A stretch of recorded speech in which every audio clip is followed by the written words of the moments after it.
Θα ακούσετε το βιβλίο «Πνευματική δρόμη, η διδασκαλία του Γέροντος Πέτρου», τόμος 1. Συγγραφέας Δημήτρης Τσακύρης. Αφήγηση Δημήτρης Τσακύρης.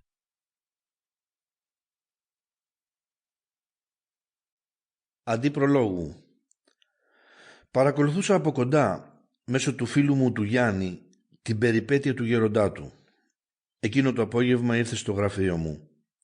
Ήταν οχρός και στα μάτια του διακρίνονταν έντονη αγωνία. «Του δίδουν μερικές ώρες ζωής», είπε χωρίς καμιά εισαγωγή και κάθισε βαριανασένοντας σε μια καρέκλα. «Κι όμως, όλα θα πάνε καλά», ανταπάντησα χωρίς καν να σκεφτώ τα λόγια μου. Συμπληρώθηκαν 20 χρόνια από τότε έως σήμερα που επιχειρώ τη δημοσιοποίηση σημειώσεων και αναμνήσεων από όσα έζησα όλα αυτά τα χρόνια κοντά του. Γέμισα τετράδια και συρτάρια με τις σπερματικές σκέψεις μας. Απέκτησα μια τεράστια αποθήκη μνήμης από λεχθέντα προς στοχασμό και από εμπειρίες προς πρακτική χρήση.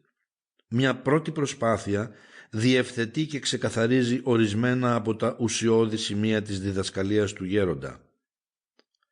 Φαίνεται ότι όσοι επιστρέφουν από το θάνατο κρατούν ανοιχτό κανάλι με τους άλλους κόσμους. Η καθημερινότητα των γερόντων γίνεται κόσμημα και πρότυπο αγνότητας, η δε σοφία τους πηγή από που ρέει πνευματικός χρυσός. Το πρώτο που παρατηρεί κανείς είναι ότι δεν υπάρχουν περιττές πράξεις και λόγια στη ζωή τους. Κάθε φορά που ανοίγουν το στόμα τους προβάλλει όφελος. Γνωρίζουν κι όμως δεν μιλούν συχνά, διότι το πνεύμα της διάκρισης τους οδηγεί στα απαραίτητα. Δεν δρούν με την έννοια της προσωπικότητας κι έτσι αναδεικνύεται η αληθινή πράξη της ψυχής. Βιβλιογραφία προς διορισμών μπορεί να καταγραφεί εάν προσπαθήσει κάποιος να περιγράψει τα κορυφαία αυτά πρόσωπα στα οποία αποδίδεται η ιδιότητα του γέροντα. Ευθύς μετά την ανάρρωσή του, που με τρόπο θαυμαστό κράτησε λίγες μόνο μέρες, ο γέροντας ξεκίνησε νέους κύκλους διδασκαλίας.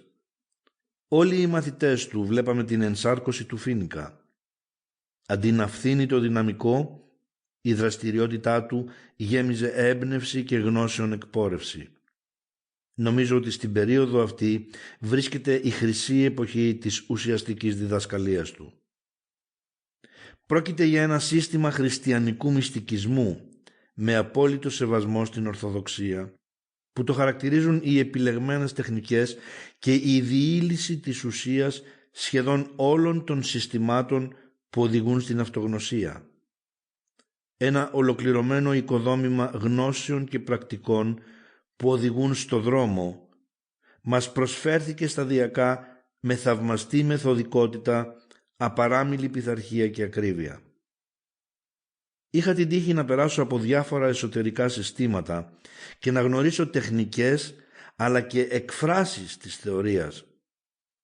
Τίποτε δεν μπορεί να συγκριθεί με την αμεσότητα των ενεργειών αλλά και την κυριολεξία λόγων και σκέψεων του γέροντά μας.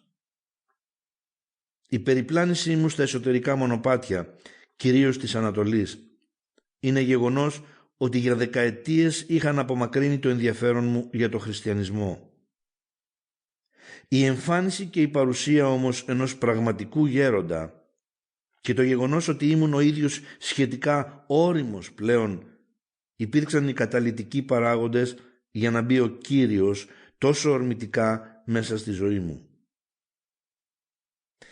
Η πρώτη κίνηση από πλευράς του γέροντα ήταν ο ορισμός κατευθυντηρίων γραμμών προς ανακεφαλαίωση και διευκρίνηση ενιών, αρχών και θεμελιωδών βάσεων.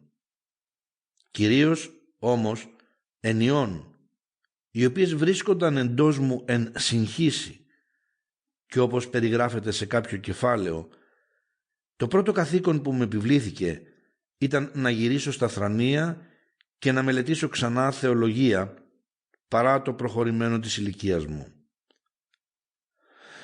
Αντιλαμβάνομαι καθοδόν μέσα από τις καθημερινές διαλέξεις και επαφές ότι ο γέροντας κάθε τι που παρουσίαζε ήθελε να τοποθετείται υπό την σκιάν Sample complete. Ready to continue?